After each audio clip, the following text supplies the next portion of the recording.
నిన్నేదో చంపడానికి మేము మందెట్టేసినట్టు ఇప్పటి వరకు పులుసు మీద ఎగబడ్డావు. పైగా నీకు పెద్ద బుర్ర, చేపల పులుసు కూడా ఎక్కువే. ఏటి జానమ్మ అలా అలిగెళ్ళిపోతావు? ఈ చేపల పులుసే కదా, తిను. తినవా? ఎంతసేపు నేను బ్రతిమలాడుతున్నా నా మాట లెక్కలేదు నీకు? ఇదేటిది? చేపల పులుసుతో అన్నం తినలేదని నిన్నే చూస్తున్నాను జానమ్మ. మరేమో మన సబ్స్క్రైబర్స్ కూడా బ్రతిమలాడుతున్నారు జానమ్మ, టేస్ట్ చేయోసారి. కొత్తిమీర కూడా ఎక్కువగా వేసాం. టేస్ట్ బాగుంది కదా? కొత్తిమీర తగిలిందా? ఆహా, బుర్ర కోసమా తిన్నట్టు బిల్డప్? మాకు మాత్రమే తెలుసు అంత ఎక్కువ పులుసేసిన ఎందుకు తినలేదో. నిజంగా ఇందులో మందు కలిపాం మరి. అమ్మో, మందు కలిపామంటే చంపడానికి కాదండోయ్. జానమ్మకి మనలాగే కడుపులో పురుగులు పరిగెడుతున్నాయట, దాని పురుగుల టాబ్లెట్ ఇది. డైరెక్ట్గా ఎడితే ఎలాగ తినట్లేదు కదా అని ఇలా ప్లాన్ చేసాం మరి.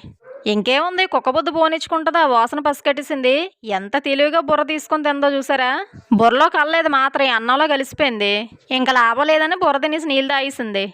చేపల పులుసు కదా, గట్టి తినొచ్చు అని పొంగింది. ఇంకేముంది, మూడంతా అప్సెట్ అయిపోయినట్టే.